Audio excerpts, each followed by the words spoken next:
tashlashimiz kerak. Misol uchun, mana o'zan testini ko'ramiz. SMS, MSS, SMS, MSS, SS,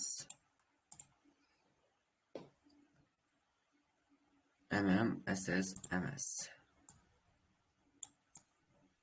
ikkitamiz hammasi.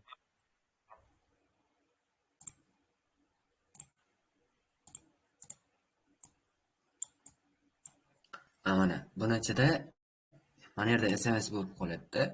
Mana yerda MSN bo'lyapti. Yana qayerda bor? Mana yerda yana bo'lib qolyapti. Minimal nechtanidir o'chirib tashlashimiz kerak. Shunaqa so'zlar ichida bo'lmasligi kerak. Aynan bu testida qaysilar o'chirsak bo'ladi? Ikkita SMS o'chirib tashlasak bo'lmaydimi? SMS deganda so'zni aytyapsizmi? Da, shu uni ham bergandiku SMS kichik short message bir bala deydi-ku, ikkalacha shunda общий qilib olib tashsa ham bo'ladimi demoqchiman. SMS. Bo'ladi, lekin 3 ta ketadi-da bunga. 3 ta operatsiya ketadi. Minimal harflarni o'chirib tashlash kerak. Eng oddiy javob satrni hammasi. Nima demoqchisiz? Boshidagi ismdan keyingi oxiridagi mni o'chirsak ikkita beradi. Shunday. O'zi hammasini o'chirib tashlasak ham bo'ladi. To'g'ri chiqadi har doim, lekin bizdan eng kam nechta o'chirish kerak deb so'rayapti. Eng kam bo'lmaydi. Shuncha Boshidagi bilan oxiridagi mani o'chirib tashlasak ham bo'ladi. Yo'q. Yo'q. O'rtada baribir SMS olib ketar-ku. Mana eng minimalni ko'rsatib o'taman. Buni o'chirish kerak. Keyin buni o'chirsak bo'ldi. Nimaga? Chunki biz mana S ni o'chirganimizda bu tomondan ham buzib qo'yapmiz. Ikkita kelyapti. SMS, yana SMS. S ni o'chirganimizda ikkita satr uchun bitta o'chiryapmiz. Mana yerda ikkita satr yo'q. Shart tushunarlimi? Buni hozir Pythonda remove bilan qilsak bo'ladimi yo deleted bilan qilsak bo'ladimi? Uni kodini oxirida aytaman. Aynan o'chirish shart emas. O'chirdik deb faraz qilsak ham bo'ladi.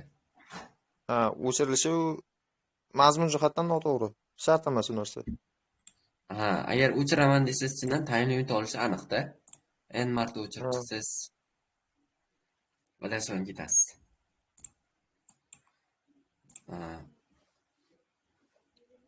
Qanday holatlarda o'chiramiz? S, MS. Bu kelyapti, mana o'chirish kerak, to'g'rimi? Yokida MSM. Bu kelganda ham aniq o'chirish kerak. Nimaligini farqi yo'q, lekin aniq shu 3 tasidan bittasi o'chish kerak. Satr deb oladigan bo'lsak buni, mana S satr yoki T satr. E'tibor beradigan bo'lsak, mana T satrni yonidagi ikkita elementi ham o'zidan farqli bo'lyapti. Bunda ham yonidagi ikkita elementi ham o'zidan farqli. To'g'rimi? T'ni ayinchi elementi farqli bo'lyapti.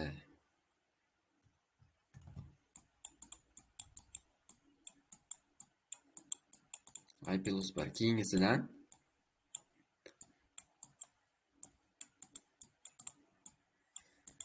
va oldingisidan farqli bo'lyapti. Shunday holatlar har doim har birida o'chirib chiqish kerak.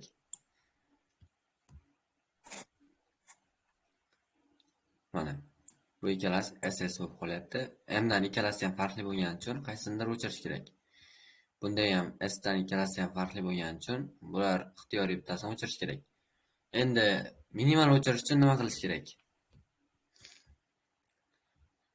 Minimal o'chirish uchun har doim so'rash kerak. Mana holat bo'lsa agar, ya'ni ikkita yon tomondagi elementlari o'sha inchi elementdan farqli bo'lsa, ikki yon tomondagi elementlari ham unda ham yana ikkita holat bor. Mana if ga buni yozib qo'yamizda. yana qandaydir holat bor mana. Agar mana M ni o'chirsak, mana SMS dan M ni o'chirsak bo'ladi, to'g'rimi? Unaqa so'z bo'lmaydi. Yoki MSM dan ham S ni o'chirib tashlasak, unaqa so'z bo'lmaydi. Lekin bitta joyda xato beradi shu o'chirish. Qaysi holatda? Mana bu holatda xato beradi. Mana shu holatda. SMS MS. Ya'ni biz mana yerga keldik. Mana elementga kelganimizda ikki yon tomondagi bundan farqli.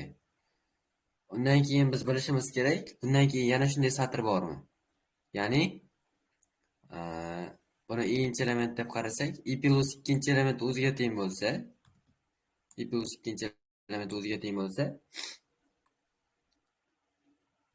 mana bu harfni o'chirganimiz yaxshiroq. Chunki agar bu ikkalasi ham manaqa so'z bo'lib qolsa, SMS yoki MSM bo'lib qolsa, ikkalasidan ham o'chib ketadi. Shuning uchun mana buni o'chirganimiz yaxshiroq.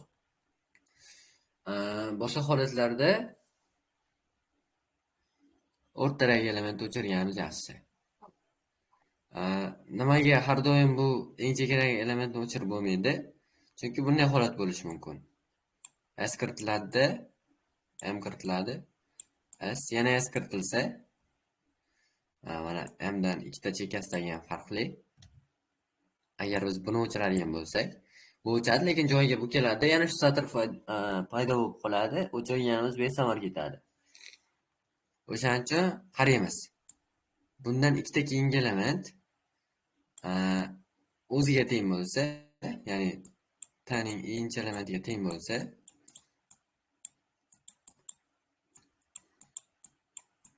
o'zidan ikkita keyingisi. Bu holatda biz o'sha T i plus 1 ni o'chirganimiz yaxshiroq. Bo'lmasa, har doim o'rtadagi o'chirgan yaxshi. Chunki bu S bo'lib qolsa, buni o'chirgandan foyda bo'lmaydi. Shu narsa hamma tushundimi? Aynan shu holatni.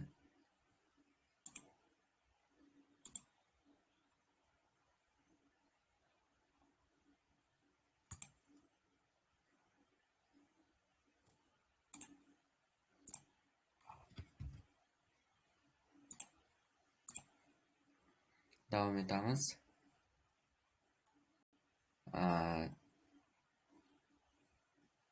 Bo'ldi. Shu ikkita holatni ko'rsak bo'ldi. Ya'ni SMS MS yokida MSM SM. Shu satrlardan bittasi kelsa, o'rtadagi M ni o'chiramiz, bunda S ni o'chiramiz. Boshqacha bo'ladigan bo'lsa, o'sha 3 ta harf uchun ularni o'rtasidagi SMS kelsa, M ni o'chiramiz. MSM da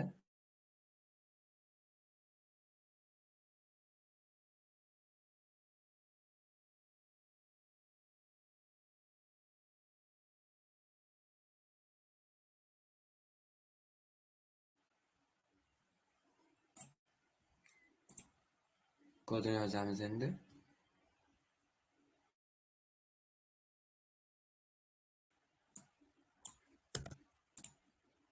Bunda ham testlar soni bor, n bor.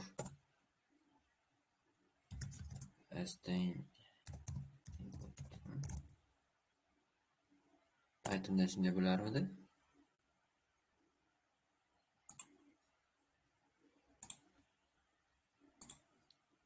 C++ da yozaveray. Tushunarli qilib yozaman.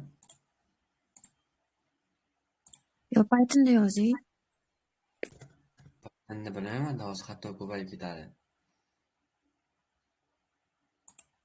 Python bilan C++ nima? Ko'pchilik Python qo'llaydi, endi ko'pchilik Python bizga kerak deyapti. Xo'p. Satr kiritish shundaymidi? String input. Ha,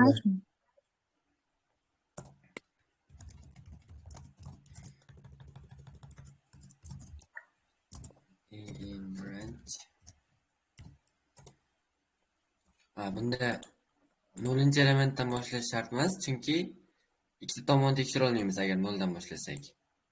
Shuning uchun birinchi elementdan boshlab ko'raveramiz. Birinchi elementdan n-1gacha.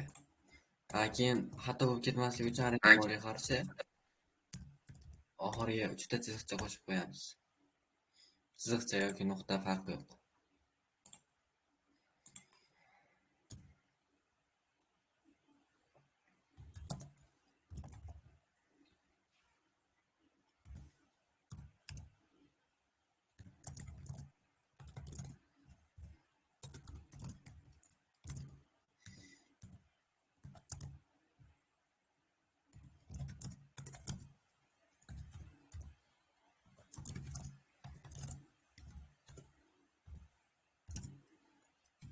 Si plus bir ikkita yon tomondan farqli bo'ladigan bo'lsa, buni ichiga kirgan hamda shart yozamiz. Agar si plus 2 ga teng bo'ladigan bo'lsa, keyin yana qanday shart bor? Else shart yozib. Boya aytdim, shunchaki o'zimiz uchun o'chirdik deb faraz qilsak bo'ladi, chindan o'chirib chiqishga vaqt bo'lib ketib qoladi deb. O'chirish degani biz orqaga qaytmaymiz, faqat oldinga o'tganimizdan keyin bu element so'rasak bo'ladi. Misol uchun bu nuqtaga kelganimizda bu nuqtaga kelganimizda bu elementdan foydalanishimiz kerak. Shuning uchun o'chirsak, o'rnida nima qolishini bilishimiz kerak. Aynan o'chirishimiz shart emas, lekin o'chirsak o'rnida nima qoladi? O'chirsak oldingisi qoladi. Oldingisiga o'zgartiramiz yoki bu holatda keyingisiga.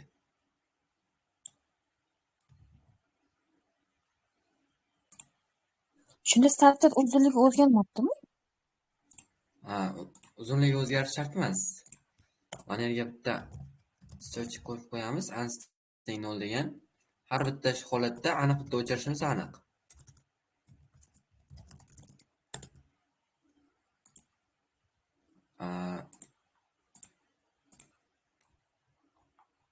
Mana tasavvur qilaylik. Mana uni s ni o'chirishimiz kerak edi. Mana yerda s ni o'chirishimiz kerak edi, to'g'rimi? M ni. Yo'q, s ni ekan. Mana s ni o'chirishimiz kerak edi. Mana bu elementga kelganimizda bu elementni so'raymiz-da, oldingi elementini. Mana tekshirib ko'ramiz. si-1 oldingi elementni tekshirib ko'ramiz. Farqli yoki farq tengligini. O'shaning uchun buni o'chirsak nima bo'ladi? O'chirib yozib ko'raylik. ms o'chirdik uni. ms qoldi. O'chib ketdi, o'rnida undan oldingi element kelyapti. Buni o'chirmasdan shunchaki oldingi elementiga teng qilib ketsak bo'ladi. Buni uni oldingi elementiga teng qilamiz. Pythonda bu ham bo'lmaydi.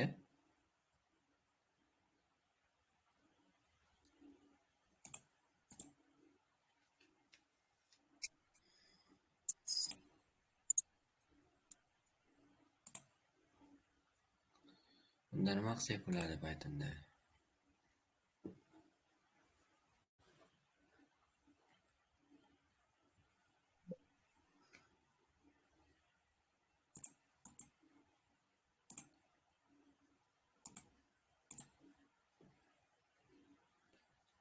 Ozgina uzun bo'lib ketarkanda.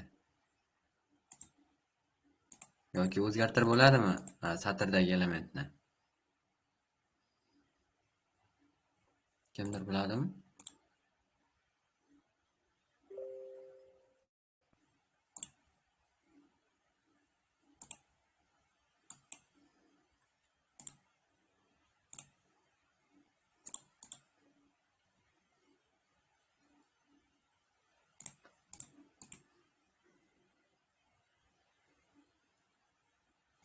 Massiv o'ch bo'lamiz bo'lmasa.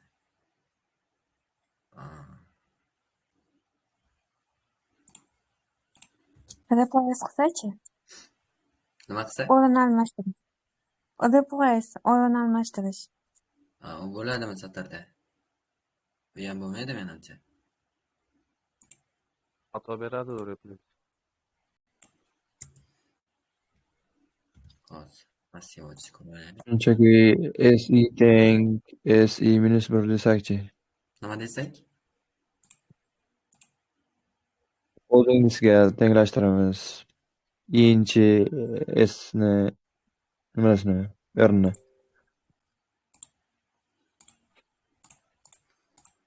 Biz buni o'chirganimizdan keyin mana bu indeks kelganimizda bu indeks o'rniga nima kelishini bilishimiz kerakda.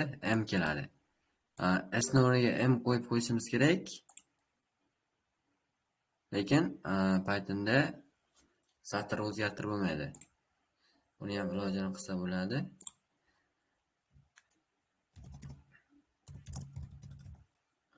Hozir ko'rib oling.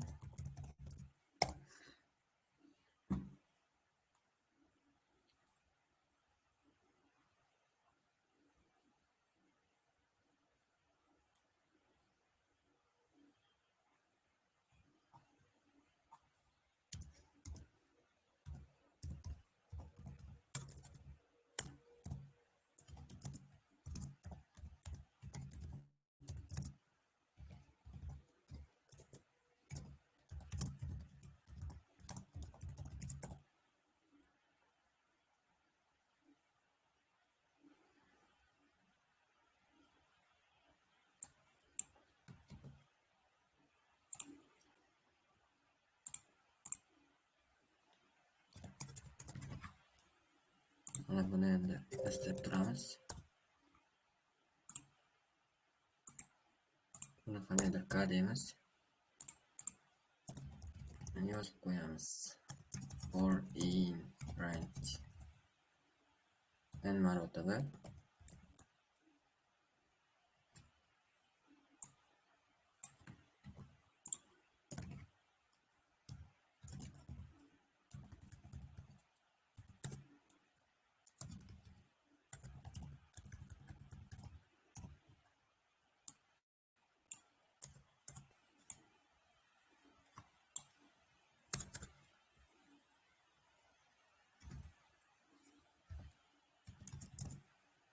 si teng kning birinchi element. Bo'ldi, endi o'zgartirsak bo'ladi, chunki endi bu massiv.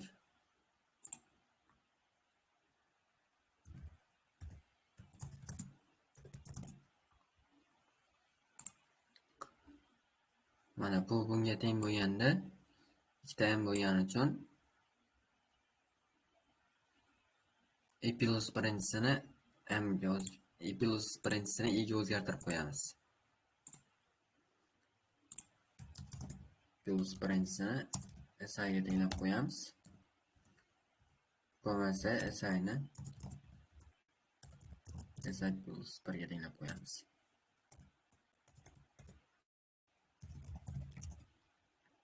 Printamiz.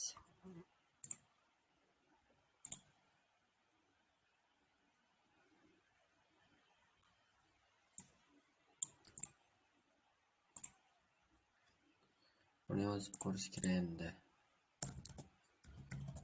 112 SMS MSS Copyright bo'lsangiz ham. copyright bo'lmaydi ekanda.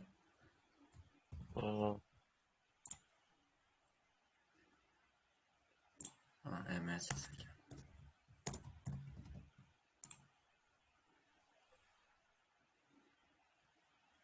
MSS. ikkitasi kemmasi.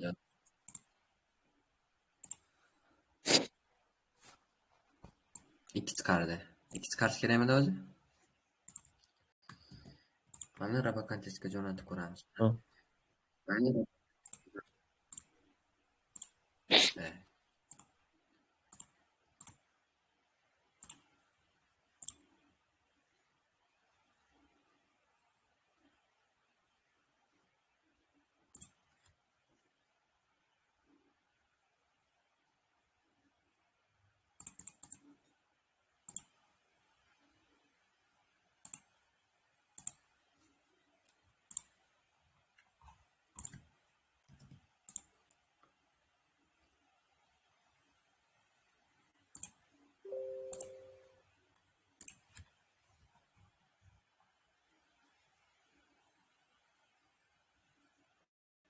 Ishladi. Kodi tushunarli bo'ldi? Kodini sal kattalashtirib ko'rsatolmaysizmi? Guruhga tashlab qo'yaman. Guruhga tashlab qo'yish yaxshi. Nega ana S'da massiga o'tkazganingiz uchun qo'shtirnoq bilan murojaat qildingizmi? N+2 da? Hozir, bir minut. Qayerni so'rayapsiz? S'dan ko'paytirilgan N+2 turibdi-yu. Qo'shtirnoq, ikkita qo'shtirnoq. Bu massiv o'tish ekan Pythonda. Satrli massiv. Ya'ni oddiy satrda o'zgartirib bo'lmaydi elementni. O'shaning uchun massiv ochib olamanda har bitta elementga S harfini saqlab qo'yaman bitta indeksga misol uchun. 0-indeksga S harfini, 1-indeksga M harfini saqlab qo'yaman shunday. ChatGPTdan ko'rib olsangiz bo'ladi. Pythonda ishlasangiz buni bilishingiz kerak edi. Kodini ham tashlab qo'ydim, tahlil qilsangiz bo'ladi o'zingizga. Ideyasi tushunarli bo'ldimi muhimi? Tushunarli. Xo'p, keyingi masalaga o'tamiz. Kalkulyator o'yini degan. Xo'p, buni nima qilamiz? Bunda ikkita o'yinchi bor ekan. Qani edi? Husanboy. Emasmi? Ko'rsatib oling. Nima? Ovoz eshitilmadi.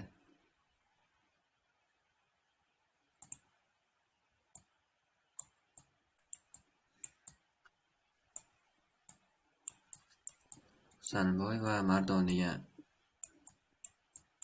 o'yinchilar bor ekan. Ularga bitta n soni beriladi va o'yinni birinchi bo'lib Mardon boshlaydi degan. Ikkala o'yinchi ham optimal o'ynasa, eng birinchi bu n ni 0 holatiga kim keltira oladi degan. N ni 0 holatiga keltirish uchun ular ikkita operatsiya bajara oladi. Birinchi operatsiya n ni o'zgartiradi n-1 ga. Ya'ni birni ayirib qo'yadi shunchaki. Ikkinchi operatsiyada aytilgan uning bo'luvchisi x ga bo'lamiz.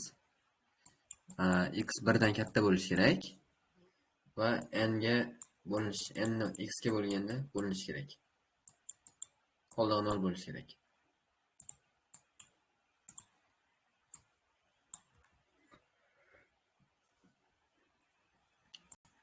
Shunda n ni teng deymiz.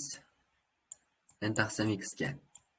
Uni o'zini ixtiyoriy bitta bo'luvchiga bo'lib qo'yamiz yoki undan birini ayiramiz. Bu ikkita operatsiya. O'yinchilar shulardan bittasini har o'zini yo'lishda majburiy bittasini tanlaydi.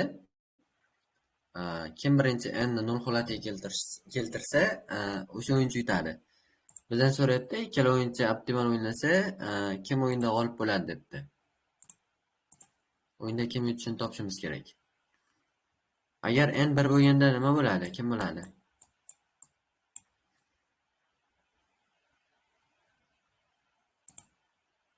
Siz bu 0 natijani chiqarishingiz kerakmi? Birinchi Nima? yutadi. Mardon yutadi. Ha, to'g'ri. Mardon yutadi. Mardon qaysi birini qiladi? N teng n-1 qiladi-da. Birinchi operatsiyani qiladi. Birini ayiradi-da, 0 qiladi. Shu bilan u yutadi. Agar 2 bo'lsa-chi? 2 bo'lsa, ikkita tanlov bor Mardonda. Yoki uni bo'luvchisi, o'zi bitta bo'luvchisi bor 2, 2 ga bo'lib uni 1 holatiga keltiradi yoki birini ayirib baribir holatiga keltiradi. 1 bo'lgandan keyin kim yutadi? Undan keyin nargis sherigi yutadi, Husanboy yutadi.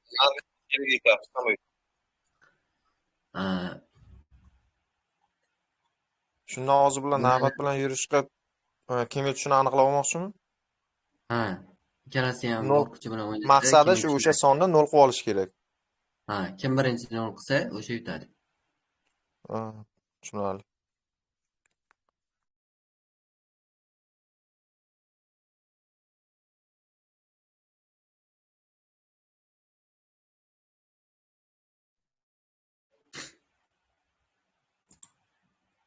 Bo'ldi, davom etamiz.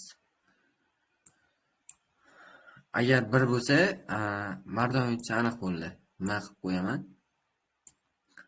2 bo'lsa, Husanboy, 3 bo'lsa, 3 bo'lsa kim yutadi? 3 bo'lsa yana Mardon. Mardon. Chunki Chunki nimaga hozir n harfi toq bo'lsa, Mardon yutishi 100% ga ko'tarilib qolyapti. Oxirida chunki baribir Mardon shu birinchi operatsiyani bajarib 0 ga tenglashtirib oladi. Shu bilan yutib ketadi. yo'q, mana ikkita holat bor. Siz aytganingiz ham to'g'ri, lekin har doim toqda bo'lmaydi-da. Bunday deb qo'ysak, masala oson bo'lib qoladi. Buni birni ayirib 2 ga keltiradi yoki 3 ga bo'lib bir holatiga keltiradi. Qaraymiz. Agar 1 bo'lganda Mardon yutardi. Lekin endi u holatdan Husanboy boshlaydi, shuning uchun yutqizadi. 2 bo'lganda Husanboy yutardi, lekin bu holatdan Mardon boshlagani uchun Mardon yutadi. Shuni soddalashtirish uchun bunday qilaylik. Mana m ni 0 bilan belgilab olamiz. Yo, m ni 1 bilan. h ni 0 bilan. Endi o'zingiz o'ynayapsiz deb tasavvur qilamizda, 1 bo'lganda yutarmidingiz, yo'qmi? 1 bo'lganda yutardingiz. 2 bo'lganda-chi?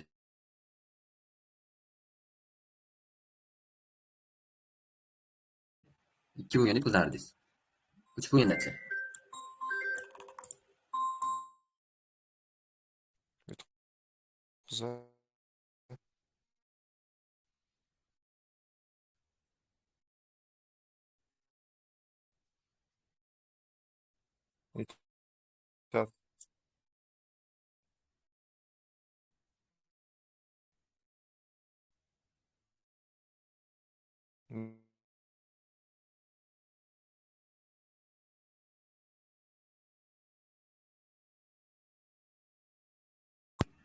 Kechirasizlar, telefon bo'lib qoldi. Xo'p. Bu narsani tushundilaringiz-a? M ni 1, n ni 0 deymizda, o'zingiz o'ynayapsiz deb tasavvur qilamiz. Soddroq bo'lish uchun. Va 1 bo'lganda yuta olarmidik? 1 bo'lganda yuta olardik. 2 bo'lganda yuta olarmidik? Yo'q. 3 bo'lganda yuta olarmidik? Yuta olardik. 4 bo'lganda yuta olardik. 4 bo'lganda nimaga yuta olardik? Chunki biz bitta operatsiya bajaramiz, birni ayiramiz yoki ixtiyoriy bo'luvchiga bo'laveramizda, 0 ga borib olsak, 0 ga teng bo'lgan songa hosil qilib olsak, yuta olamiz. Chunki u yutqizadigan holatdan raqib boshlaydi. Raqib boshlaydi va yutqizadi. Shu narsa tushunarli bo'lyaptimi? Mana 5 bo'lsa agar, 5 da faqat 1 ga aylantirish mumkin yoki 4 ga. Ikkalasi ham 1 bo'lgani uchun bu 0 bo'ladi. 6 ni 5 ga, 3 ga yoki 2 ga aylantirishimiz mumkin. Yoki 1 ga ham. Bulardan agar birortasida 0 chiqadigan bo'lsa, bunda 1 bo'ladi. Ya'ni Mardon yutadi. 5 da 0, 3 da 1, 2 da ham 0. 2 da 0 bor. Bitta 0 bo'lsa ham, buni 1 bo'lishi aniq. Yutishi aniq. Demak, ixtiyoriy juft son uchun, 2 dan katta bo'lgan juft son uchun uni har doim 2 ga aylantira olamiz. Chunki misol uchun 20 bo'ladimi? 20 ni 10 ga bo'lsak 2 bo'ladi. Juft son bo'lsa har doim 1 bo'ladi. Undan keyingisi to'q son bo'lsa 21. Bunda ham yutadi deb aytsam bo'ladi. Chunki buni 7 karra 3 qilsa bo'ladi. 7 0 bo'lgani uchun, 7 0 bo'ladi. 7 0 bo'lgani uchun bu 1 bo'ladi. Ya'ni tub sonlarda yutqazish aniq. 3 dan tashqari tub sonlarda. N 3 dan farqli bo'lsa va n tub bo'lsa, n tub son bo'lsa, aniq yutqazadi mardon. Husanboy yutadi. Chunki uni oldingi qiymatiga o'tkazsak bo'ladi. Oldingi qiymat juft bo'lgani uchun 1 bo'ladi. Yokida 1 ga o'tkazsak bo'ladi. 1 ham 1 bo'lgani uchun bu baribir 0 bo'ladi. Ya'ni tub sonda aniq mardon yutqazadi. 3 dan tashqari tub sonda. Mardon 100% yutadi deb aytsak bo'ladi. Juft sonda 2 dan katta juft sonda. Ya'ni faqat 2 dan 0 bo'lib qolyapti-da, lekin boshqa hamma juft sonlarda yutadi. Mana yerda 100 keladimi, 1000 keladimi? Baribir yutishini oldindan bilsak bo'ladi. Juft va 2 dan katta chunki. Tub sonlarni ham aytsak bo'ladi.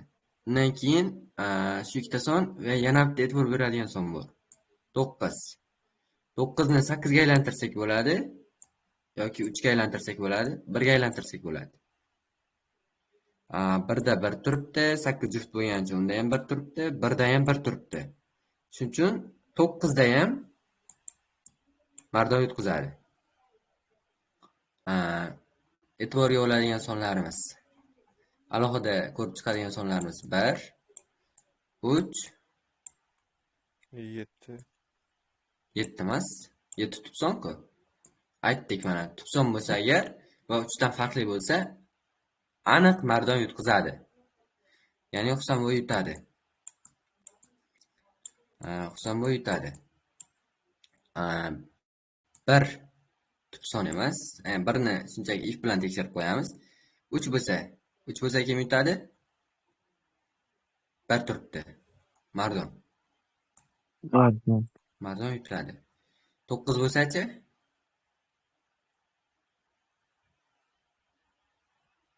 9 bo'lsa Husanboy. Nimaga? Chunki 1, 3, 8. Bular hammasida mardon yutadi. Agar bittasi bo'lsa ham mardon yutqazganda, biz o'sha songa o'tkazardik bu sonni. Keyin uni Husanboy boshlagan uchun mardon yutardi. 1 da ham mardon yutadi. 1 ni ayirib qo'yamiz shunchaki. Qolgan sonlarga bitta qoida. N tub bo'lmasa mardon yutaveradi.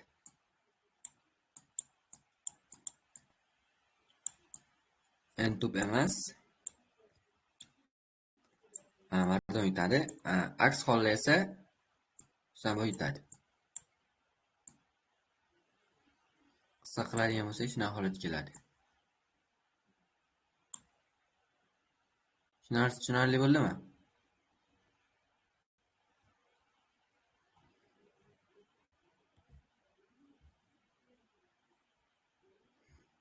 Mana qaytadan sonlar ko'rib chiqamiz. Tushundi. Mana Adashib ketdim. o'zi qiyin masala-da bu. 1 bo'lsa, 1 ni ayirdik. Mardon yutadi. 1 bo'lsa. 2 bo'lsa, buni qanday sonlarga aylantirsak bo'ladi? Ixtiyoriy bo'luvchisiga bo'lishimiz mumkin yoki 1 ni ayirishimiz mumkin. Faqat 1 ga keltirishimiz mumkin, to'g'rimi? 1 da mardon yutadi, lekin endi u yerdan Husanboy boshlaydi. 1 dan Husanboy boshlaydi. O'zi agar u holatda Husanboy yutganda mardon yuta olardi. Tushunarli bo'lyapti? Mana mardon boshlagani uchun yutgandi. Lekin endi u yerdan Husanboy boshlasa, Husanboy yutadi. Shuning uchun 2 dan turib yuta olmaydi.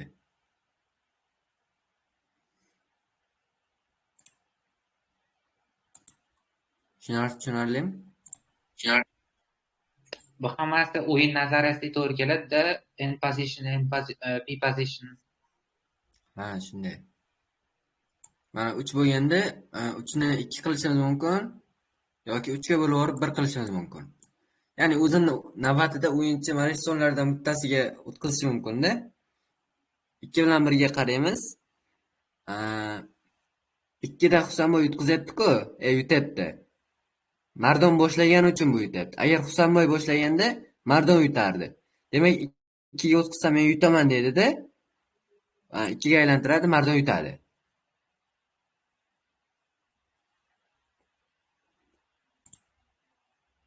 O'shaning uchun 0 bilan 1 qilaylik dedim. Mana Mardonga 1 qo'yib qo'yamiz. Husanboyga 0 qo'yib qo'yamiz-da. 1 ga 1 bo'ladi, chunki Mardon yutadi. 2 ga qaraymiz mana. 2 dan faqat 1 ga o'tkazsa bo'ladi. 1 ga aylantirsa bo'ladi sonni. Agar o'sha o'tkaza oladigan sonlarimizdan bittasi bo'lsa ham 0 bo'lsa, bunga 1 yozsak bo'ladi. Bittasi bo'lsa ham 0 bo'lsa. Bo'lmasa 1 yozishga majburmiz. 1 bo'lgani uchun bunga 1 yozamiz. Mana 3 ni 2 bilan 1 ga o'tkazishimiz mumkin. 2 ga yoki 1 ga aylantirishimiz mumkin o'zimiz yurishimizda. Buni 0 qo'yish kerak ekan. Mana. Umuman 0 bo'lmagani uchun 0 qo'ydik. Endi 3 ga qaraymiz. 2 da yoki 1 da 0 bo'lsa, buni 1 yoza olamiz. 2 da yoki 1 da 0 bormi? Bor. Demak, 1 yozsak bo'ladi. 4 ga o'tamiz. 4 ni qanday sonlarga o'tkazsak bo'ladi? 3 ga o'tkazsak bo'ladi, 1 ni ayirib. 2 ga bo'lib 2 ga o'tkazsak bo'ladi. 4 ga bo'lib 1 ga o'tkazsak bo'ladi. Agar 4 da, 3 da yoki 1 da 0 bo'lsa, bunga 1 yoza olamiz. Har doim 2 da 0 turgani uchun har doim juft sonlarda 1 bo'ladi. Sababi uni 2 ga aylantirishimiz mumkin. Ixtiyoriy juft sonni 2 ga aylantirishimiz mumkin. 2 da 0 turgani uchun har doim juft sonlarga 2 dan katta bo'lgan juft sonlarga 1 yozsak bo'ladi. Mana 6 ga, 8 ga o'ylamasdan 1 yozib ketsak bo'ladi. Endi 5 tub son. Tub sonlarda 4 ga yoki 1 ga oldingiz tub sonni oldingiz juft bo'lishi aniq. Demak, u 1 0 emasligini bilamiz. Yoki 1 ga qaraymiz. 1 ham 0 emasligini bilamiz. Demak, bunga 0 yozishga majburmiz. Chunki buni aylantira oladigan sonlarimizda hech birida 0 yo'q. 7 da ham shunday. 7 tub son bo'lgani uchun hech biri 0 yo'q. O'zini 0 qilishga majburmiz. Endi aytganimdek 9 ga alohida qarash kerak. Chunki 9 ni 3 ga, 1 ga, 8 ga aylantirsak bo'ladi faqat. 8 da ham 1 turibdi, 1 da ham 1 turibdi, 3 da ham 1 turibdi. Bu tub son bo'lmagani bilan bitta shunga 0 qo'yishga majburmiz.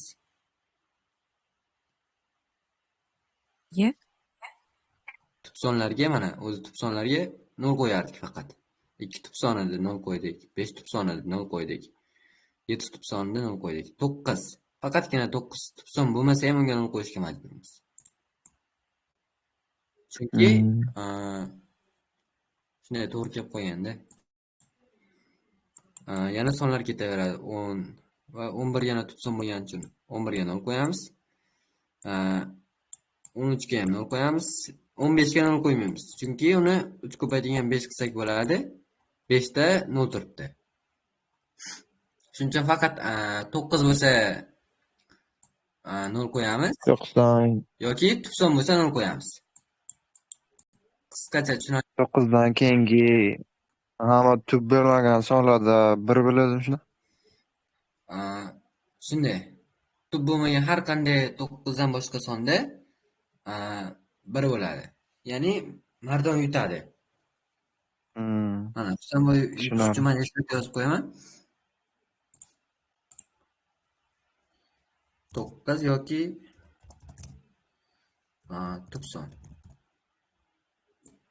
9 yoki tub sonligini tekshirib qo'ysak bo'ldi. Husanboy yuta oladimi degan savolga. Aks holda Mardon yozib qo'yaveramiz. Tushunarlimi? Yoki Nega 9 oldik? Nega 9 oldik? Chunki 9 ni, faqatgina 9 ni mana yozyapmiz-ku, 1 ga aylantirsak bo'ladi, 3 ga aylantirsak bo'ladi, 5 ga aylantirsak bo'ladi. Bu sonlar hammasida 1 turibdi. 5 ga debman. 8 ga.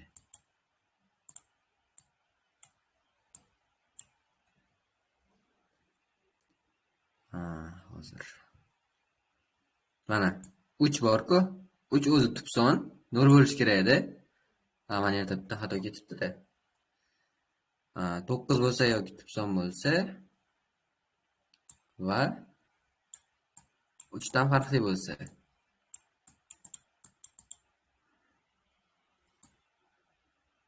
Aa,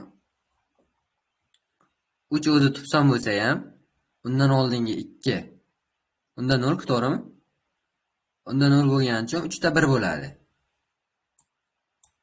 3 da yutadi. 3 tub son bo'lsa ham yutadi. Nimaga? Chunki undan oldingisida yutqizgan.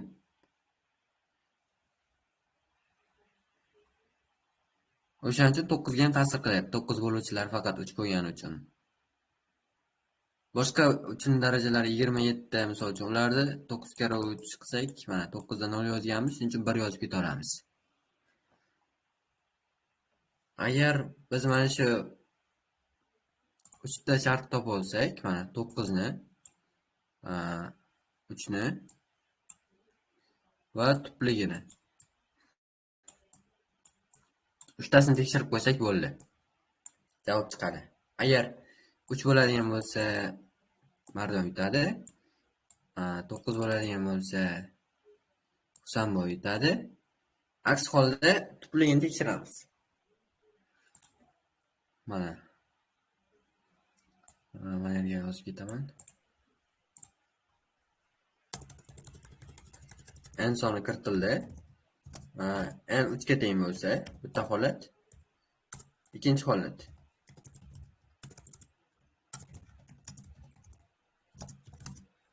N 9 ga teng.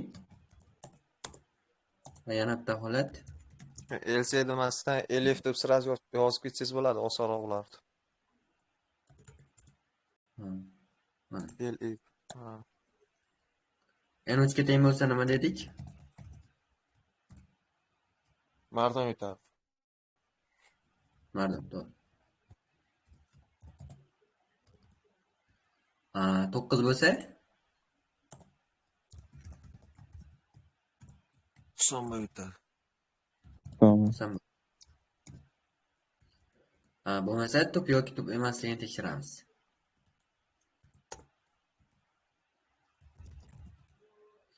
For in range.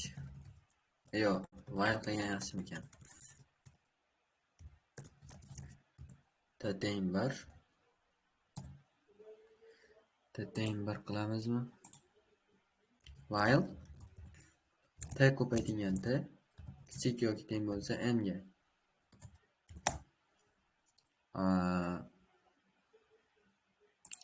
Endi yozamiz. Hozir 1 minut. Def bilan isparan deb yo'singiz bilmaydi.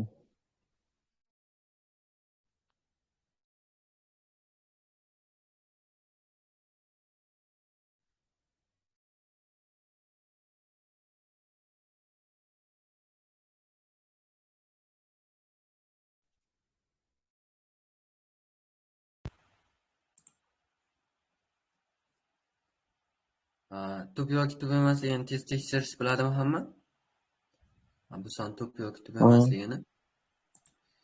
O'shani ilzosda n'gacha tekshirsak bo'ladi.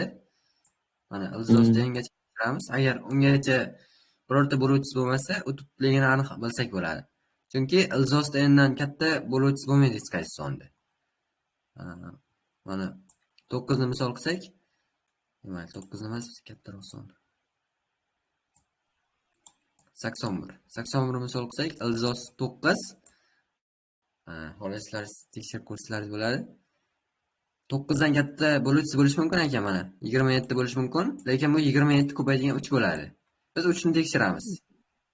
81 tub emas-ku o'sha uchun tushunaverdim. Eng katta bo'luvchilar 9 bo'ladi. Eng katta, eng kichik bo'luvchisi. 27 ham bo'luvchisi, lekin biz 3 ni tekshiramiz aniq. Ilzosda n'gacha tekshirish uchun t ko'paytirilgan t n'dan kichik bo'lsa tekshiraveramiz. Buni 2 qilib qo'yay. Agar n ni t ga bo'lganimizda 0 bo'lsa, bu nima degani? Bu tub son emas degan, to'g'rimi? Tub son bo'lmasa, Mardon yutadi. Keyin javobni 2 marta chiqarmaslik uchun qaniydir f teng 0 qo'yamiz. Mana yerda f teng 1 qilib qo'yamiz.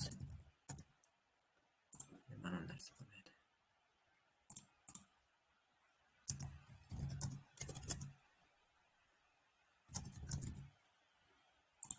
F teng 0 qayta kirmaydi-da shunda.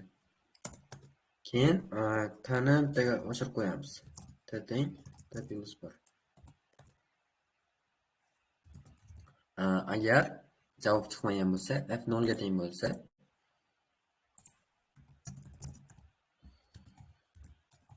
nima chiqaramiz? Son bo'yicha. Shanba chiqaramiz. Bo'ldi. Qiyin masala, ko'zi qisqagina.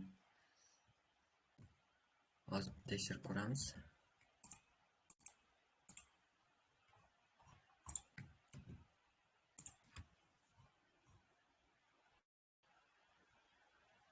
Wrong answer. Nimadir xato bo'ldi menimcha.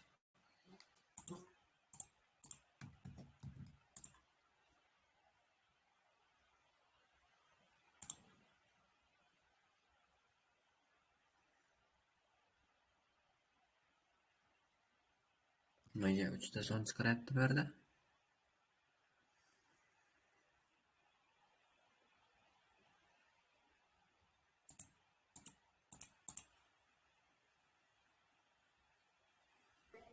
Testlar soni lekin faylga ishlatgansiz. Nima? O'sha ikkalasi qo'shilgan. Bu testlar soni o'zgartiraman endi katta qilib.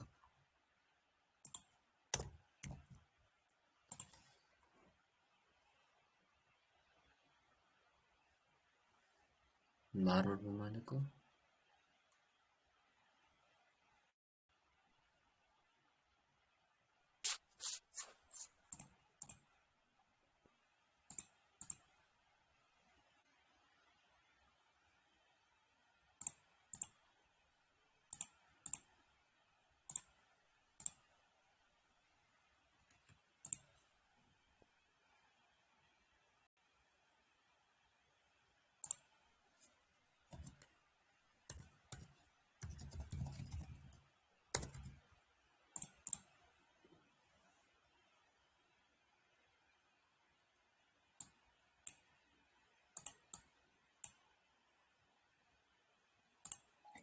F 1 ga teng bo'lgan paytda Husan bo'yi chiqarish kerak.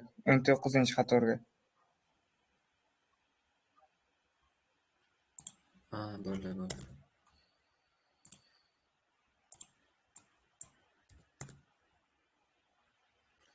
Husanboy, Mardon, Husanboy.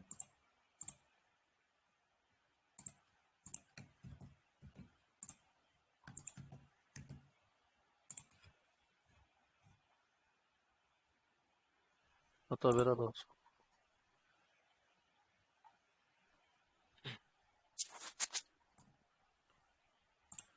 Yana bitta holat tekshirmadik-ku. N teng 1 holatini.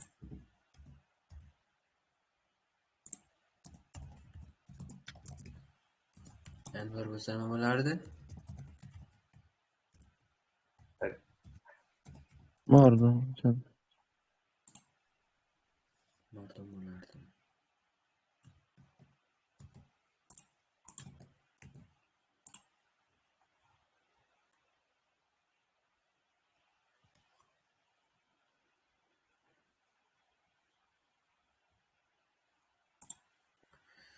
Pay-payda jo'natish kerak edi-ya. Nima bo'ladimi? Agar betonda time limit bo'lsa pay-payda 12da jo'natib kerak. Hozir Pythonda eng so'nggi versiyasida jo'natmadingiz-ku. Qo'y. Python yangi versiyasi chiqqanmi? Bu 3.12 bo'ldi. Mana 3.12 da time limit beradi. Nimaga? Va optimal kod pay-payda o'tadi. Pythonda time limit edi. Nega unaqa? Bilmadim.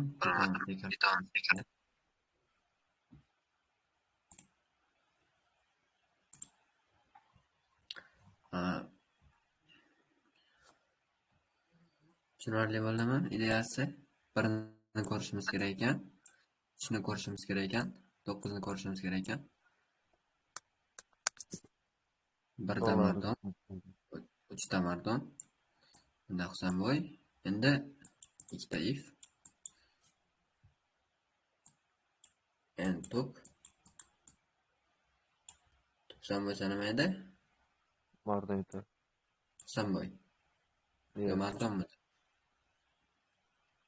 Yo'q, Husanboy edi.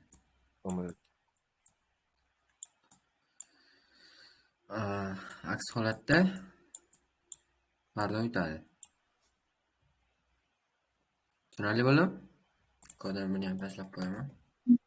Tushunarli.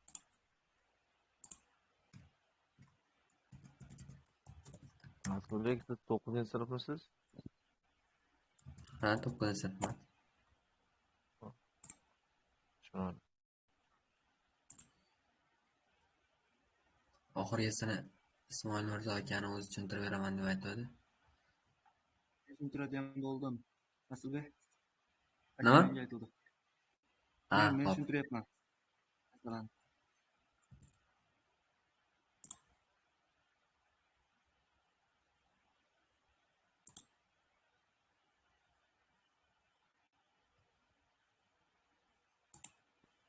hammaga salom.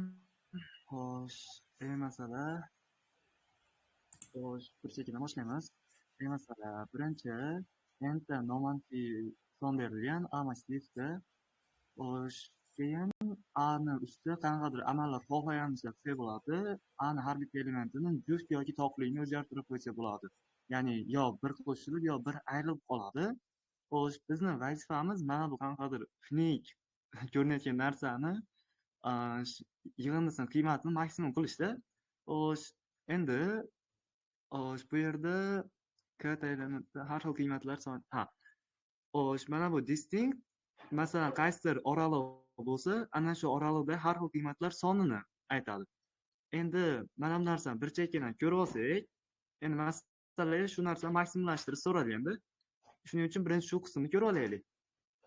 Birinchi tasavvur qilamiz, agarda shu qiymat o'zi birorta ham o'xshashi berilgan massivda birorta ham o'xshash bo'lmasa, yig'indi qanday bo'ladi? Birinchi shu narsa ma'nosini ko'rib olishimiz kerak. Agar qandaydir aytaylik, birdan boshlaylik. Birdan xo'sh, n'gacha oraliq bor. Endi shu yerda birinchi i ketyapti va mana bu oraliqdan boshlayapti-da, oxirigacha olib boryapti. Bunday bo'lyapti, bunday bo'lib ko'payib ketaveryapti. Keyin bu yerdan bitta qadam boshqasidan boshlanyapti va yana bu ham ko'payib ketaveryapti. Xo'sh, shunday bo'lib davom etaveryapti. E'tibor beriladigan bo'lsa, xo'sh, bu narsa xuddi mana bu oraliqdan shu birdan n'gacha bo'lsa, biz yaratishimiz mumkin bo'lgan hamma subarraylar, ya'ni qaysidir har qanday oraliqlar hammasidagi har xil distinct elementlarni yig'indisini so'raydi, maksimumni. Endi demak, birinchi total qilib, masalan, rest degan qiymat yo'q, totalga yozib olaylik. Totalda bu agar hamma son har xil bo'lganida qanday bo'lardi? Ya'ni shunday o'ylashimiz kerak. Hamma son har xil bo'lsa, jami qancha yig'ishimiz mumkin edi va har bitta bir xil bo'lib qolganga qancha ayiramiz? Shuni deb o'ylaymiz. Endi birinchisi i 1 bo'lgan holatda, keyin birinchisida 1, 2, 3 va n'gacha boradi. i 1 bo'lsa. i 1 bo'lsa, yig'indi 1, 2 va n'gacha boradi. i teng bo'lsa 2 ga 1, 2 bo'lib turib olib boradida n-1 gacha. Chunki mayda уже mana bu bittani qo'shib ola olmaydi. Mana bu eng uzunini 2 ning uzunligi n-1. Xo'sh, shuna qilib i n ga borganda уже mana bitta n ni o'zi qoladi, birni o'zi qoladi xolos. Endi matematikadan mana bu narsani yig'indisini alohida lupda qo'shib chiqish shart emas. Formula bor. Agar shu formulaga asosan qo'yib qo'ysak bo'ladi. Mana buni qiymatini beradi bu. Endi bu qiymatni n-1, n-2 va 1gacha qilish kerak. Yoki 1 dan n-gacha bo'lgan sonlarni mana bunisini hisoblab chiqish kerak. Ya'ni aytaylik, i 1 dan n-gacha beramiz va har bittasiga totalga, ya'ni i'ni loop qilganimizda total qo'shuv teng qilamiz i plus 1 va ko'paytirilgan i bo'lingan 2. Xo'sh, bu yercha hamma tushunarlimi? Ya'ni bu agar hamma son har xil bo'lganida biz olishimiz kerak bo'lgan qiymatni beradi total. Endi xo'sh, qandaydir bir xil qiymatlar paydo bo'lib qoladi shu yerda. Masalan, mana shu exampleni olaylik, misolni. Xo'sh, shuni qo'yadigan bo'lsak, bir xil qiymatlar qaysi? Masalan, mana bu yerda 1 bor, mana bu yerda 1 bor. Xo'sh, endi 1 ni juftligini o'zgartirsak 0 bor. Xo'sh, shu qiymatlar bor. Faqat shular bilan ishlab ko'raylik. Endi tasavvur qilamiz. Bir chekkadan ketaylik. Faqat o'ng tomonga qarab ketamiz. Va har bitta sondan nechtadan ishlatganimizni bilaylik. Masalan, 9. 9 dan birinchi bunga kelganda 9 dan 0 ta edi. Endi xo'sh, yo'q, birinchi bitta narsani tushuntira olaylik-da, qaranglar. Xo'sh, agar mana shu 1 bilan n oraliq bo'lsa, aytaylik, ikkitasini bir xil qilsak, u nechtani ayirib yuboradi. Ya'ni biz maksimumni topgan totalda va endi agar ikkita abs joyda turgan sonlar bir xil bo'lsa, ikkalasining qiymati bir xil qilib qo'yadigan bo'lsak, bu necha mana bu maksimumni ayirishga sabab bo'ladi. Ya'ni boshda aytgandek, masalan, bu hamma imkoniyati bor savaraylar yoki qism bo'laklar. Mana shu 1 dan n-gacha bo'lgan uzluksiz davom etuvchi qismlar. Agar ikkita son bir xil bo'lsa, qaysidir oraliqda, uzluksiz oraliqda qaysidir ikkita son bir xil bo'lsa, avval u yerda x ta son bo'lgan bo'lsa, endi ikkitasi bir xil bo'lib qolsa, x minus bitta bo'lib qoladi. Shuning uchun bu a bilan b nechta oraliqda borligini, ya'ni ikkovi ham nechta oraliqda bor, o'sha oraliqni biz totaldan ayirib olishimiz kerak. Xo'sh, bu narsani oddiy pointer bilan ishlasak bo'ladi. Masalan, chap tomon uchun boshlanish nuqta uchun kamida shu a uzunligida bo'lishi kerak va tugash n, ya'ni tugatish nuqtasi uchun n minus b plus 1 bo'lishi kerak. Masalan, 10 va 7 bo'ladigan bo'lsa, b 7 bo'lsa, n 10 bo'ladigan bo'lsa, 7, 8, 9, 10. Ani agar a ni 3 deb olsak, 1, 2, 3. Ya'ni 1 dan boshlab 7 gacha yoki 1 dan boshlab 8, 1 dan 9, 1 dan 10 gacha sonlar yoki 2 dan 8 ga, 2 dan 9 ga, 2 dan 10 ga, 3 dan 7 ga, 3 dan 8 ga shunaqa qilib, ya'ni boshlanishga 3 ta variantimiz bor, tugatishga 10 dan 7 ni ayirsa 3 ta bo'lib qolyapti va bitta 7 ni o'zi ham qo'shib qo'yishimiz kerak. Shuning uchun bu yerda 4 ta. Endi nechta oraliq bor degan bu boshlanishga 3 ta variantimiz bor ekan. 3 ta sondan bittasini tanlashimiz mumkin, 1, 2, 3 dan. Va tugatish uchun 4 ta son tanlashimiz mumkin.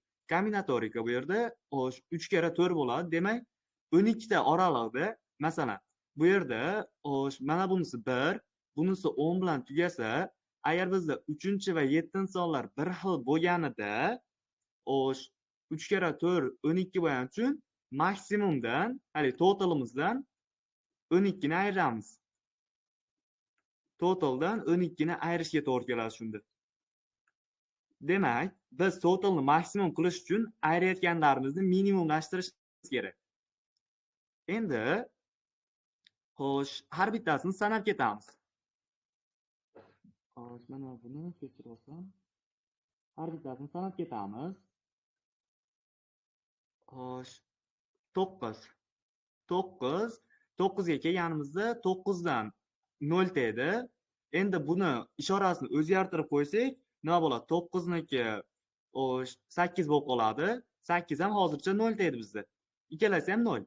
Demak, xo'sh, undan oldin sonlar kelmagan. demak, mana bu yerga endi yangi qo'shayotganimizni b deb tasavvur qilib olamizda va ungacha bo'lganini oxirgi sonni a deb tasavvur qilib olamiz. Shunda hali oldingilar bilan nechta oralig'ida yo'qligini bilib olsak bo'ladi. Masalan, nimaga bu hammasiga tekshirish shart emas? Aytaylik, kattaroq chizma qilsak, mana bu yerda a, bu yerda b, bu ikkita bir xil sonlar bor edi. Endi uchinchi o'shanga o'xshash son qo'yilsa, masalan, a dan b gacha bunday oraliqlar bo'lyapti. Endi birinchi a bilan b ni o'zini bir xil qilganimizda a ko'paytirilgan n minus b plus 1 ni o'zi bo'lgandi. Bu xo'sh, mana bu oraliqni ichida bo'lgan hamma sabarlar, ya'ni uzluksiz qismlardan birini ayirib olgan. Ya'ni maksimum shunchaga kamaytirdi. Endi x ni qo'shganimizda mana bu qism nimalarda bor degan savolga javob berish kerak. Ya'ni shu qismi bor, hammasini ayirib olish kerak. Bunda mana buni o'zini bilsak yetadi, chunki bundan buyog'idagilarni a ni ham mana bu o'zi qismida borda. Shunda b ko'paytirilgan n minus x plus 1 yetadi. Ya'ni biz qaysidir sonni oxiriga uchrayotganimiz indeksni yoki mana bu qaysi o'rinda undan chap tomonda yoki o'shangacha boshlanish nuqtani nechta tanlashimiz mumkinligini bilsak, shunda nechta son boshlang'ich nuqtaligini topa olamiz. Boshda 0 edi, demak 0 karra. Endi menda x deb olaylik. Masalan, bu birinchi indeksda ketyapmiz. X'imiz teng bo'ladi, n'imiz 12 edi. N 12 edi. X ni mana bu hali o'ng tomonda nechta qism borligiga mana bu sonlarga tenglab olaylik. Ha deb yozishni o'rniga n minus b plus b qilinmasa. X teng n minus i plus 1. Shunda mana bu 9 da x teng bo'ladi. Nechiga? 12 minus 1 12. Qisqasi 12 bo'lar ekan. Endi ikkita sonni olaylik. Agar uni toq qoldirsak nima bo'ladi? Agar uni toq qoldirsak, 9 da toq qoldiradigan bo'lsak, 9 0 karra 12 bo'ladi. Bu ham 0. Agar uni juftga o'tkazsak, 8 ga qoldirsak 0 karra, chunki 8 dan chap tomonda yo'q, yana 12 o'ng tomon. Mana bu b yangi qo'shayotganmiz, a avvalgi bor. Agarda avval son bo'lmagan bo'lsa, bu birinchi uchrayotgan bo'lsa, mana 0 ga ko'payayotganimiz uchun hech narsani totaldan ayirmaydi. Teng 0. Endi a bilan b, a to'q son bo'lsa, b juft son bo'lsa dedik. Agar a b dan kichik bo'lsa, totaldan a ni ayiramiz. Ya'ni halingda aytdik-ku, masalan, totalni maksimum qilish uchun mana bu ayirayotganimizni minimum qilishimiz kerak. Minimum qilish uchun, masalan, birorta sonni 9 bersa, uni yoki 9 yoki 8 qila olamiz xolisda, boshqa songa o'tkaza olamiz. Lekin agar bu sonlardan ham bir necha marta uchragan bo'lsa, biz faqat bittasini tanlay olamiz. Va shu tanlaganda iloji boricha minimumlashtiruvchisini tanlashimiz kerak. Shuning uchun totaldan a ni ayiramiz hamda mana bu count aytib olaylik, masalan, massivni. Count of masalan, mana shu 9 ni teng deb qo'yamiz, 1 ni qo'shib qo'yamiz. Yo'q, hozirgi i ga to'g'rilaymiz. Oxirgi indeksi. Mana bu 1 da-yu. Shunda o'ng chap tomonda, ya'ni o'sha mana bu a ga bu oraliqda nechta borligini yozib qo'yib ketyapmiz. Aks holda totaldan b ni ayiramiz. Ya'ni uni ishorasini o'zgartirib qo'yganimizdagi holat. Count 8 teng bo'ladi. Xo'sh, i ga. Ya'ni a kichikroq bo'lsa, a ni qaysidan olganimizni kichiraytirdik. 8 kichikroq bo'lsa, 8 ni qaysi b kichikroq bo'lsa, o'sha b ni qaysidan olganimizni kiritdik. Endi shunga o'xshab davom etadi. Hozir masalan, bir xil sonlar bilan ko'raylik. 1 1 1 qilib ko'raylik. Xo'sh, n teng bo'lsin 5 3 ga. Xo'sh, va a teng bo'lsa shularga.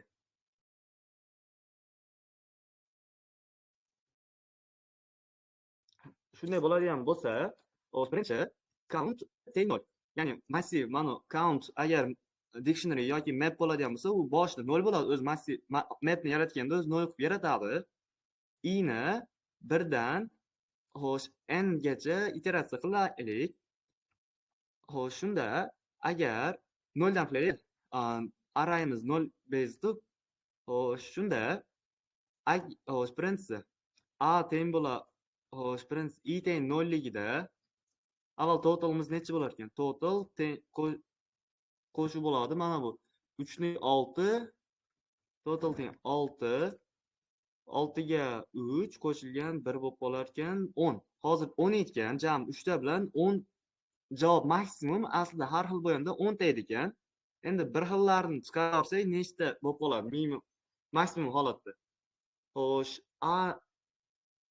xo'sh, mana buni r deb olaylik.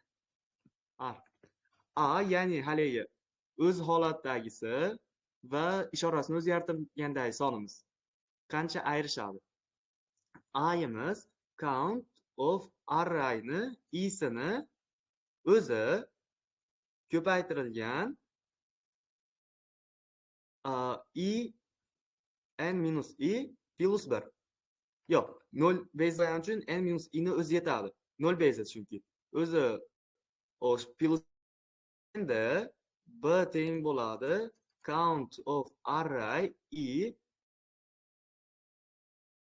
zo'r operator ishorasini teskari qilib beradi. Masalan 9 bo'lsa 8, 8 1 bilan ishlayotganda bu narsani n minus i ga ko'paytiramiz.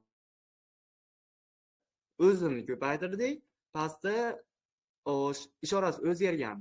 Ya'ni chap tomonni topdik va o'ng tomonni va ular o'tirganimizda qancha ayrishini yozib oldik. Shunda endi ikkovi ham 0 hozir bu yerda. Chunki bunisi ham 0 va bunisi ham 0. Bunisi 3. Demak, xo'sh, birinchisida 1 qoldiraverar ekan. Mana buni 1 qoldirdi. A 1dan xo'sh, A 1dan kichik yoki teng bo'lgani uchun xo'sh, count of 1 birlicha qoldirdik. Buni 1 deb qo'yapmiz. I plus 1 deymiz. Shunda count 1 teng bo'ladi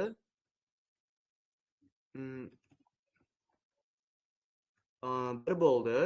Chunki hali chap tomonda va nechta variant, boshlanishga nechta imkoniyat borligini sanab ketyapmiz.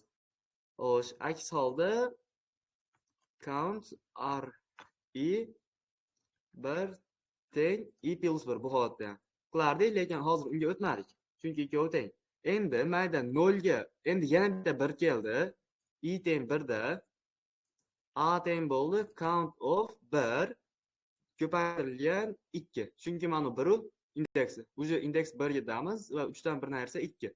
Xo'sh, count 1imiz mayda count 1 ni 1 deb qo'ydik. 1 kere 2 2 bo'ldi.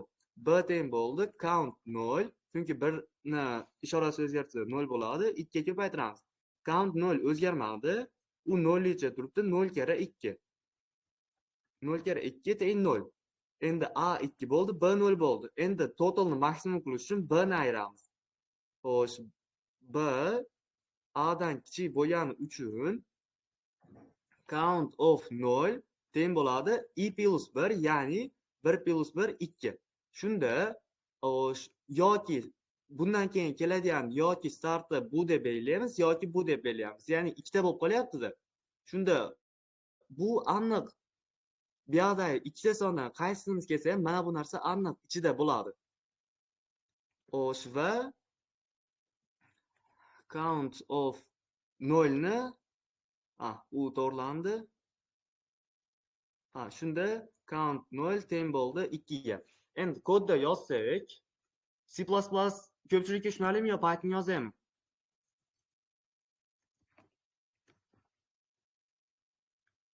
Eshityaptimi? Xo'sh, Python hozir qani, unda Pythonga o'tamiz. Masalada birinchi bitta n olinar ekan. Input olindi. Keyin array list map integer input split. Ovoz olyapti, ha. Input split. Arrayni oldik. Undan keyin arrayni olganimizdan keyin biz totalni hisoblashimiz kerak.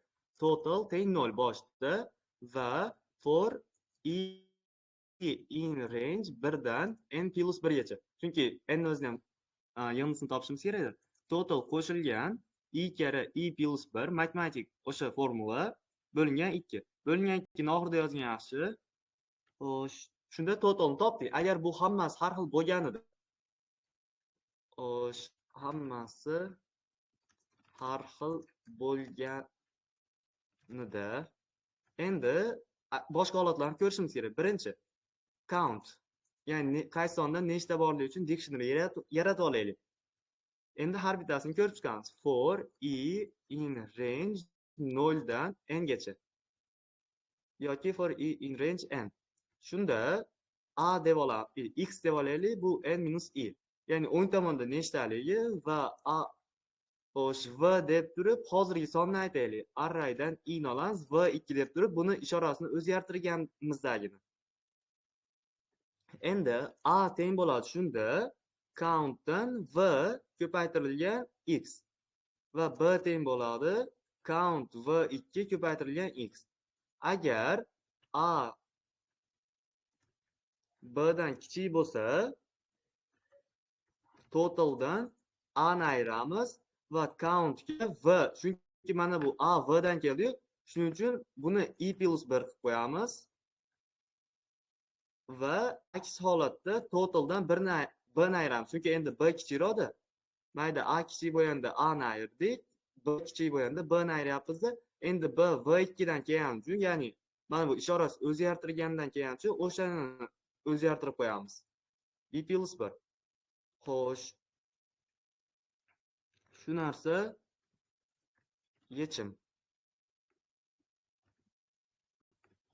Xo'sh, yana bir tekshirib qo'yamiz. List index out of range.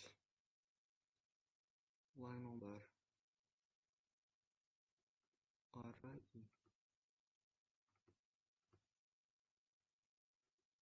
Endi a 12 programmist hozir. Line number key error 9. Dictionary ishlamasmidi shu?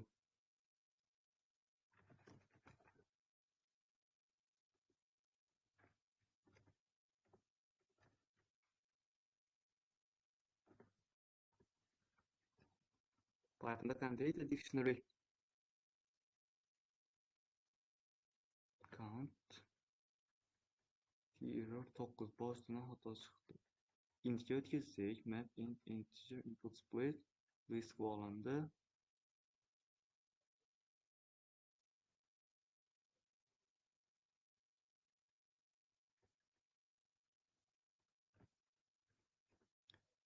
Shpotmaga short a teng 0 deymiz. Agar v count ni ichida bo'lsa, a ni o'zgartiramiz. Bu yerda ham b ni ham 0 deymiz. Agar v2 count ni ichida bo'lsa, index error olmasligi uchun shu narsani bersak, to'g'ri beramiz. 356 yo'l, ha. Integer qilib qo'yishimiz kerak.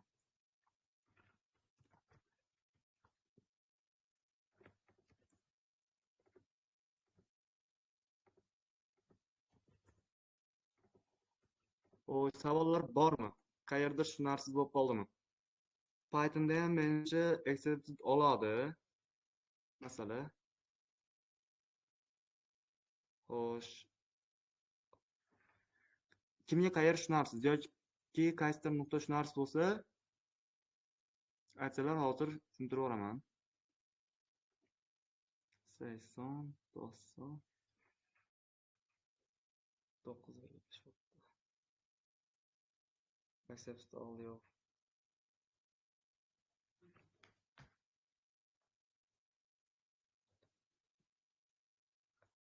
accepted ideyasi bir qaytarib yuboramiz. Birinchisi, mana bu narsa imkoniyat bor, hamma uzluksiz o'sha qismlar, shunisini belgilab olamiz. Mana shu narsadan ko'ra. Ikkinchisi, agar hammasi har xil bo'lganida qanday yig'indini hosil qilardi va keyingisi, agar ikkitasi bir xil bo'lsa, agar ikkita bir xil son qo'ysak, ular mana bu maksimumdan qancha ayiradi? Qancha ayirishni hisoblaymiz va keyingisi, mana bu yerda agar ikkita уже bir xil bo'lgan bo'lsa, uchinchisini qo'yishganimizda, yana yangisi qo'shilayotganda nima kerak bo'ladi bizga? Mana bu a kerak bo'lmasligi va oxirgisini qayerda turgan indeks kerak xolos bizga. Shunisini saqlaymiz. Endi ikkita sonni juft yoki tog'ligini tanlash uchun biz total maksimum qilish uchun ayirayotganimizni kichraytirishimiz kerak. Shuning uchun mana bu kombinatorikada bilgan narsamizdan chap tomonda nechta bor, o'ng tomonda nechta tugatgan imkoniyat bor. O'shalarni ko'paytirganimizda u nechta uzluksiz o'sha sabarraydan birdan ayirishini chiqarib beradi. O'sha narsani qancha kichraytirsak, shuncha yaxshi bizga. Va kichraytirib qo'ygandan keyin mana bu oxirgisini saqlab qo'yishimiz kerak. Qaysi o'zgartirganligini bilish uchun. Hamma tushunarlimi? Kodni hozir tashlab qo'yaman. Hammaga rahmat.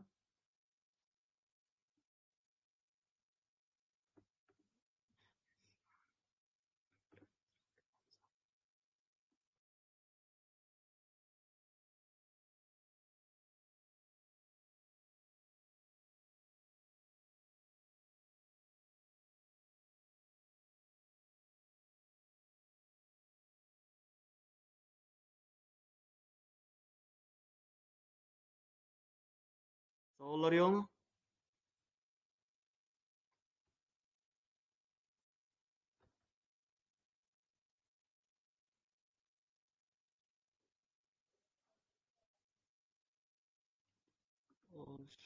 Xo'p, unda men